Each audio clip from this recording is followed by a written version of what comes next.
Bueno, Lázaro, te quería en primer lugar pues agradecer que hayas aceptado a esta entrevista para el proyecto que tengo presente, que va a ser el primer vídeo, esperemos que de muchos, a varios artistas pues, que pretenden utilizar su arte o sus creaciones para difundir una idea, para hacer activismo a través de su arte.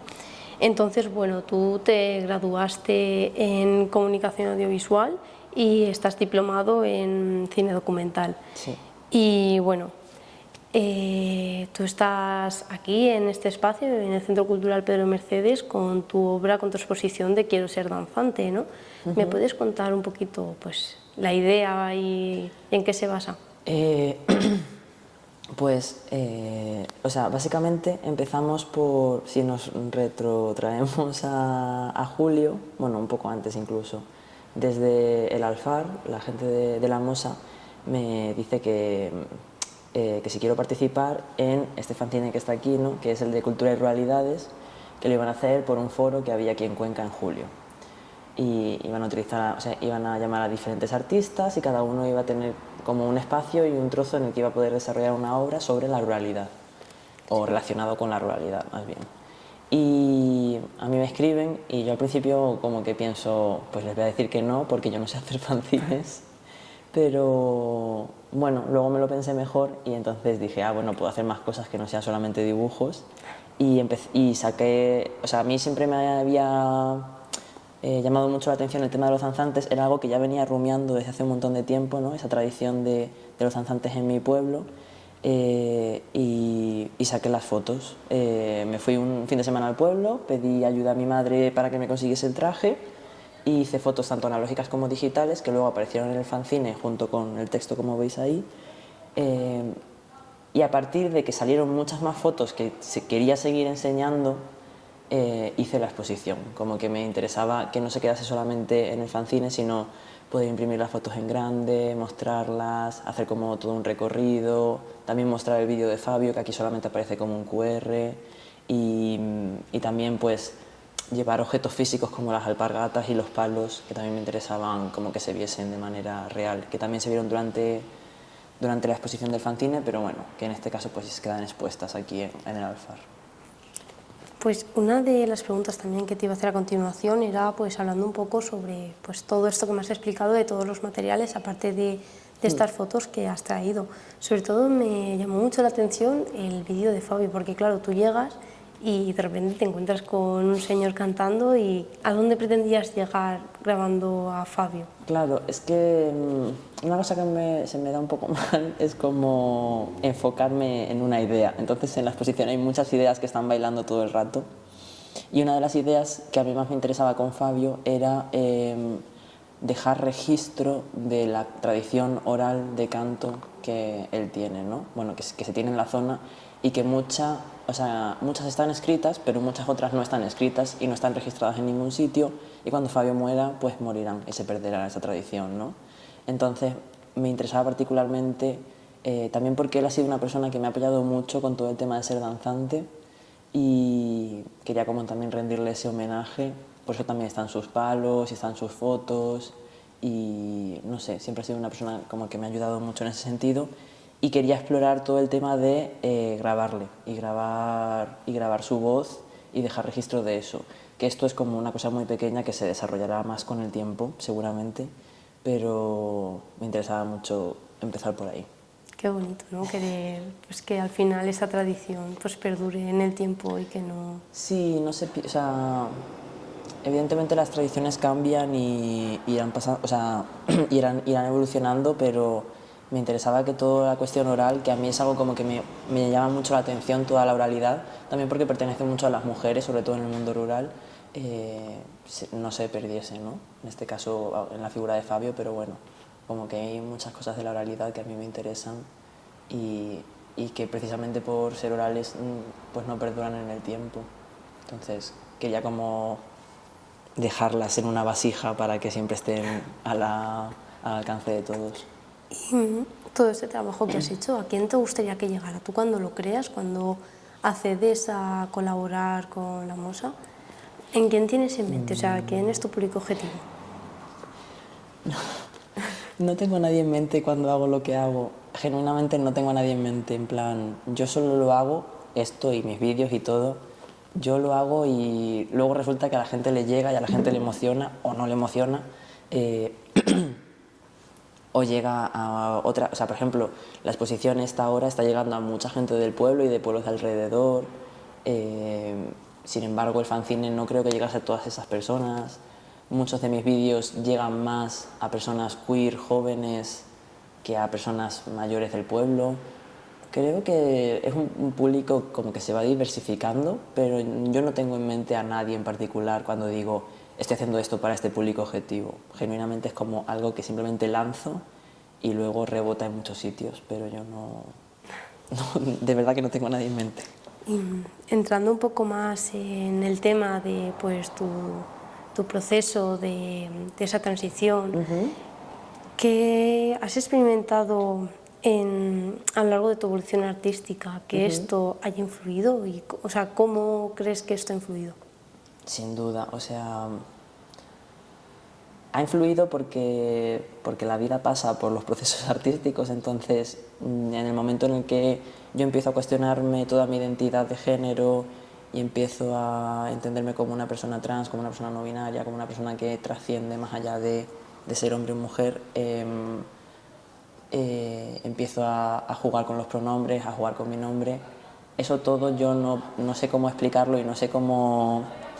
Más bien cómo integrarlo en mí mismo, y entonces digo, pues hago cosas creativas porque si no, no lo puedo procesar.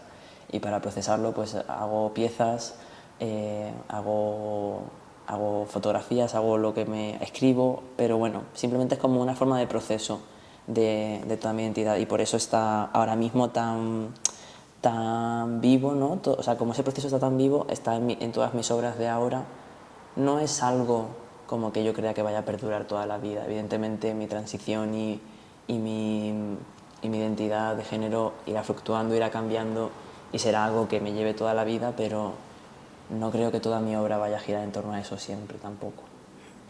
Bueno, y en uno de tus obras, en el documental Maricona, que lo hiciste en 2021, hablas de un concepto muy curioso que pocas veces yo creo que las personas cis se lo plantean, que es el tema de que a las personas trans se os prohíbe el privilegio del autodescubrimiento, que como que se os exige el definiros de qué sois, de cómo sois, si sois este género, este otro, y que se os piden muchas explicaciones que a una persona binaria, en plan una persona cis, no se les pide ni se les cuestiona siquiera. Y bueno, y hay una cita que me ha impactado muchísimo, o sea, una cita de tu documental que dices tú, que es que solamente con los animales y las niñas puedo permitirme ser sin tener que explicarme. Y me pareció muy curioso porque tú, como persona trans, como persona no binaria, ¿sientes esa diferencia del trato de los niños y los adultos? ¿Sientes que tienen menos prejuicios o que no tienen juicios? Siento que muchos no tienen juicios o no están contaminados, ¿no? Muchos muy pequeños, ya conforme van siendo más mayores, evidentemente, pues sí, pero muchos muy pequeños no tienen tantos juicios. O habrá otros que sí, pero con los que yo me he cruzado no. Y eso, o sea, a mí me gusta porque no sé, como que todo está por explorar para ellos. Entonces no les resulta extraño tener como un profesor que parece una chica y un chico al mismo tiempo, que hace cosas de chica, o que es un chico y se llama Lázaro pero tiene las uñas pintadas de rosa. A veces esas cosas no les resuenan, no les chirrían tanto como les podría chirriar a una persona más adulta, incluso a mí. Quiero decir, yo también tengo evidentemente un prisma y una forma de ver las cosas binarias porque me he criado donde me he criado. Pero bueno, en plan, veo que a ellos muchas veces esas cosas de fluctuar les cuestan menos y son más libres en ese sentido. Y los animales, evidentemente, porque no tienen raciocinio en torno a estas cosas, entonces simplemente están ahí, ¿no? Y también un poco, siguiendo un poquito con... No sé si querías que te respondiese a otras cosas de lo que has dicho antes. Bueno, no sé si... No, si quieres que ahonde en algo, me lo dices. No, está bien así, vale, gracias, vale. Lázaro. Que bueno, que también siguiendo con el tema, así un poco por concluir este tema y ya pasar a otros, ¿Que has echado, o sea, un poco a lo mejor por si quieres denunciar algo, o sea, denunciar públicamente del proceso de transicionar? ¿Hay algo que hayas echado en falta o que podrías cuestionarle a las instituciones que has echado en falta por parte de Sí, estas? bueno, en plan todo está mal. Todo está bastante mal. Hay muchísima violencia médica, hay muchísima violencia institucional. Sin ir más lejos, el otro día cuando fui a que me diesen lo del cambio de nombre, a que me lo reconociesen por el registro, la señora del registro fue bastante desagradable y me dijo, eso no sé si te lo conté el otro día, pero bueno, lo vuelvo a contar. Me dijo, me llamó por mi nombre, o sea, me llamó por Candela, que es el nombre legal, varias veces, y ya hubo una vez que le dije, prefiero que me llames Lázaro. Y me dice, bueno, es que todavía no está hecho el trámite de cambio de nombre. Y le dije, bueno, es que no tiene por qué estar hecho para que respetes mi decisión y como te estoy diciendo que quiero que me llames. O sea, si tú te llamas María Luisa y me dices que te llame Pepi, no voy a dejar de llamarte Pepi solo porque en tu DNI ponga que te llamas María Luisa. Entonces, hay muchísimos funcionarios, muchísimas personas del sistema sanitario que tienen cero, pero absolutamente cero capacidad de tratar con personas trans y cero conocimiento y cero incluso respeto o amabilidad. En el sistema sanitario particularmente he tenido buenos médicos, pero he tenido, por ejemplo, el endocrino es bastante desagradable, la gente como que estás en un proceso de transición con tu nombre, que a mí no es una cosa que me produzca especial disforia, pero hay gente que sí, y no tienen ningún tipo de cuidado a la hora de llamarte, a la hora de decir tu nombre en alto, a la hora de tratarte incluso, o saben que estás en ese proceso y te siguen haciendo misgendering, que significa que te cambian el género que tú deseas que se te trate de un género y te tratan del contrario o de otro distinto. Esto sigue pasando muchísimo y siento que no, en plan, que no hay ningún tipo de protocolo en absoluto para estas personas, ni se les enseña, ni se hacen formaciones en este y en ningún otro aspecto, pero en concreto creo que en el sistema sanitario o en general público, cualquier cosa que tenga que ser pues del ayuntamiento, de Hacienda, de papeles que tengas que hacer, deberían estar un poco más formados en estas cosas, ¿no? Pienso. Luego... Al final es un poco un tema de respeto, ¿no? No más allá de la Sí, identidad de cada totalmente. uno, es respeto. Totalmente, es ser respetuoso, pero bueno, hay gente que no está en esa vibe. No, bueno. Y siguiendo pues con el tema de tus creaciones y de tu proceso de crear, no sé, a cada artista como que le inspira una serie de cosas, algunos que son personas o sentimientos, el dolor. Sí. Entonces, a ti personalmente, ¿qué es lo que más te inspira a la hora de empezar a crear algo? Buena pregunta. Creo que me inspira mucho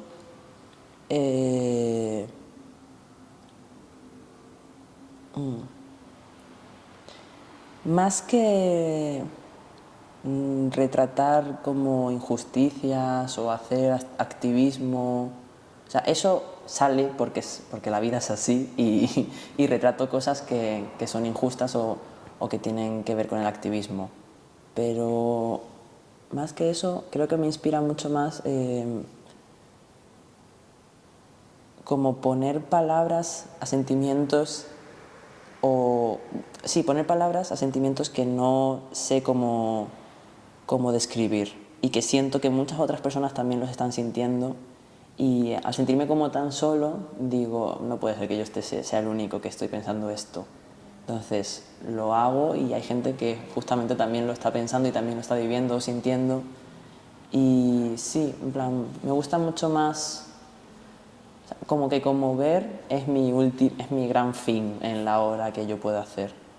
Y luego evidentemente me inspira muchísimo como a casos concretos, todo lo que tenga que ver con la ruralidad, con el folclore, con la memoria también, es algo que me interesa muchísimo, con el archivo fílmico y el archivo familiar, con todas las cuestiones como de identidad, de familia, de ruralidad, de bosque, naturaleza. Naturaleza es un concepto que no me gusta mucho, pero bueno, como todo el tema, sí, del campo es algo que a mí particularmente me inspira mucho porque me siento muy cómodo y creo que hay muchas cosas ahí de las que hablar y me llaman particularmente la atención. Mientras, por ejemplo, no me lo llama la cibernética ni la tecnología, sí me lo llama todas estas cosas, ¿no? Pues ya está, son cosas que, no sé, que simplemente me atraen más y ya está. Sí, sí. ¿Y qué te gustaría pedirle a todo aquel que venga a ver esta exposición de Quiero ser danzante? ¿Hay algo que te gustaría decirles? Mira, cuando vengáis, quiero que penséis en esto, quiero que veáis esto con Sí, una con mirada unos ojos. determinada. No, no lo sé. Si me lo pienso... No, pienso que me gustaría decirle que la disfrutasen, si pueden, evidentemente, si les gusta que la disfruten y...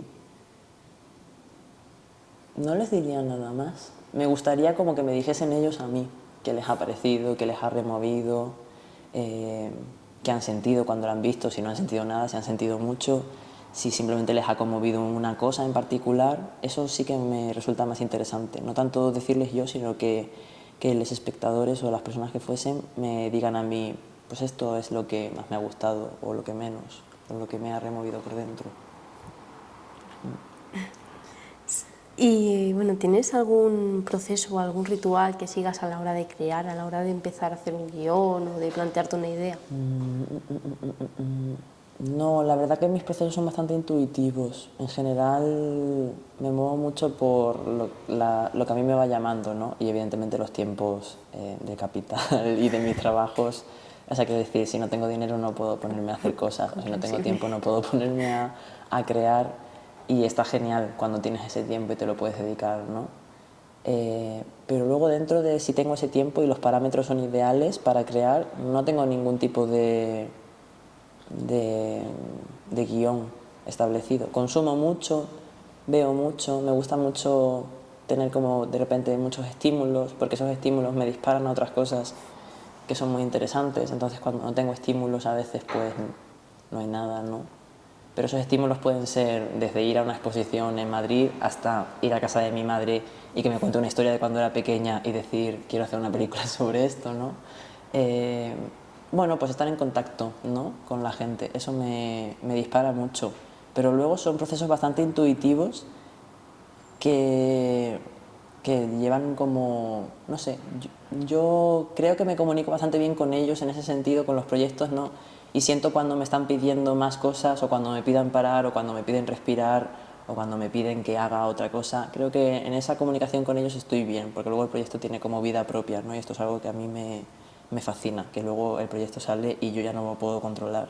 Y es como un hijo y yo ya no tengo nada que hacer. Entonces creo que me voy comunicando bastante bien con ellos y no es nada como rígido de unas pautas fijas. Entonces ellos serían, estas personas que te inspiran serían como tus referentes o... Sí, sí lo son. O sea, tengo muchos... O sea, la pregunta es ¿cuáles son mis Sí, referentes? sí, sí, estas personas que son tan cercanas a ti te sirven también a ti. Sí, y además son mucho más referentes las personas más cercanas que más conozco.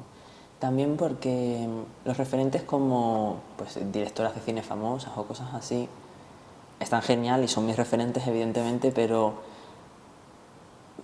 hay algo como inhumano porque no las conozco, ¿no? Entonces muchas veces pues son un gran referente que evidentemente ha hecho grandes cosas, pero digo, ay, le falta humanidad a esta persona, de repente no sé muchas cosas de esta persona. Y por eso muchos de mis referentes son artistas vivos y gente cotidiana de la calle, en plan, puede ser un vecino también mi referente o puede ser como un gran amigo mío mi referente también, por las cosas que hablo con ellos y por cómo me disparan, ¿no? Y por cómo me estimulan también. Creo que los referentes también hacen eso, no es solo como copiar a ese referente, sino que te estimula a tantos niveles que por eso es tu referente. Y ya no solamente porque le admires, ¿no? Como que también no me gusta tampoco admirar desde esta cuestión de te admiro profundamente y tú estás por encima de mí, sino te admiro, admiro mucho tu obra, somos iguales y además como que te bajo a tierra, ¿no? No estás en un pedestal, eres una persona como yo. Por eso también son casi siempre personas vivas. Al final es una manera muy bonita, ¿no?, de humanizar tus obras y Sí, porque la realidad es muy compleja, entonces hacer personajes o guiones que no son complejos, o sea, que no tienen como todas esas capas que tienen las personas, pues yo eso no lo quiero hacer. Quien lo quiere hacer, genial, en plan. Luego a lo mejor incluso lo consumo, pero, pero no es lo que a mí me llama y está bien. No sé. También es necesario consumir cosas que no son lo que tú quieres hacer para... Por supuesto. O sea, también nos aportan y también aprendemos de ello. Sí, aprendes incluso que te gusta y no lo quieres hacer, que puede ser una cosa, o que sí lo quieres hacer en el final, o incluso puedes sacar como pequeñas pinceladas que sí que te llenan de alguna forma o que sí que encajan con tu corriente o con tu trabajo. Y completamente. Yo veo muchas cosas que no tienen nada que ver con lo que yo hago, muchísimas. Y consumo muchísimas cosas que no son lo que yo hago y está bien. También es puro placer. En plan, muchas veces es simplemente, yo no escribo literatura, pero leo porque me gusta leer, ya está. ¿Y a futuro tienes algún plan así que te haga ilusión o que estés empezando? Sí, estoy escribiendo una película, entonces ese es como mi... Justo esta mañana lo estaba hablando con mi productor, que estoy como los caballos cuando están así y no ven nada más, pues literalmente estoy cual caballo que no puede ver nada más. Entonces ella me estaba diciendo como, bueno, podemos hacer un corto mientras tanto, porque una película tarda muchos años en levantarse. Y yo estoy completamente enfocado en esta película, no puedo ver nada más. Y o sea, también es muy satisfactorio tener pequeñas cosas en todo este proceso que se escapan de la peli, como esto, por ejemplo, ¿no? Porque si no, me volvería loco. Porque es tanto tiempo y tanta energía invertida que dices, si no hago cosas ajenas a esto, no puedo soportar tanto tiempo, tanto esfuerzo, como que hay que vivir los procesos de otra forma, un poco más sosegada y bueno, pues dándole su tiempo, evidentemente. Y bueno, ya pues para terminar esta entrevista, quería pues preguntarte qué significa para ti ser artista. Es una pregunta un poco... Ni siquiera sé si yo me considero como artista. De hecho, en mi bio de Instagram me puse como artesano porque me genera mucho... o sea, estoy mucho más sincronizado con esa palabra que tiene que ver casi de una forma animal. O sea, como que yo lo veo muy de las manos, del contacto, de estar en contacto con el medio que te gusta, con la gente que te gusta, o sea, con la gente que te gusta, con la gente que tú amas, que tú quieres, con el medio, no solo fílmico, sino pues en sí el espacio. Y no sé si yo soy artista, sí que me entiendo más como artesano, como persona que juega con muchas cosas de una forma muy física, aunque luego realmente no sea real, aunque luego tú veas mis vídeos en Vimeo, pero hay una fisicalidad detrás de todos esos vídeos, ¿no?, que yo sí he experimentado. Ser artista, pues no sé, supongo que para mí sería como remover cosas en la gente, ¿no? Y remover cosas en la gente lo hace mucha gente sin tener una obra per se. Con una entrevista o con yo qué sé, o con un artículo en un periódico puedes remover cosas en la gente, ¿no? No sé, es una pregunta un poco complicada y no sé si estoy del todo de acuerdo como con la concepción que se tiene de artista como autor elevado. No sé, sí que creo en los medios artistas, en los artistas y tres cuartos, ¿no? Como en la gente, sabes que como que es una palabra que pesa muchísimo y que no sé si yo sería capaz como de abrazar, y que la gente que la abrace me parece genial, pero no estoy como muy de acuerdo ni con todas estas concepciones de, pues eso, del artista como una gran persona, ¿no? Porque siempre se le han dado además a hombres cis, blancos, entonces es que ni siquiera estoy ahí en ninguno de los aspectos, ¿sabes? Entonces podemos construir otras palabras para nombrarnos en ese sentido, o reivindicarlas, quien las quiera reivindicar, y ser un hombre trans o una persona LGBT y decir, pues soy un artista. Me parece estupendo, ¿no? Reapropiarnos de ese espacio y también construir otros. Así que no sé si te he respondido a la pregunta, pero sí, eso es lo que pienso de ser artista. Pues muchísimas gracias, Lázaro. O sea, si hay algo que quieras matizar o que... pero por mi parte. La verdad que pienso que no hay nada. Muy buena entrevista, muy buenas preguntas. Muchas gracias por ofrecerme este tiempo. Nada. Y por reivindicar así pues algo que es tan importante para ti a través de tu arte y de tus fotografías. Y bueno, pues... Gracias, muchas gracias. Muchísimas gracias, Lázaro. Nada, Jo.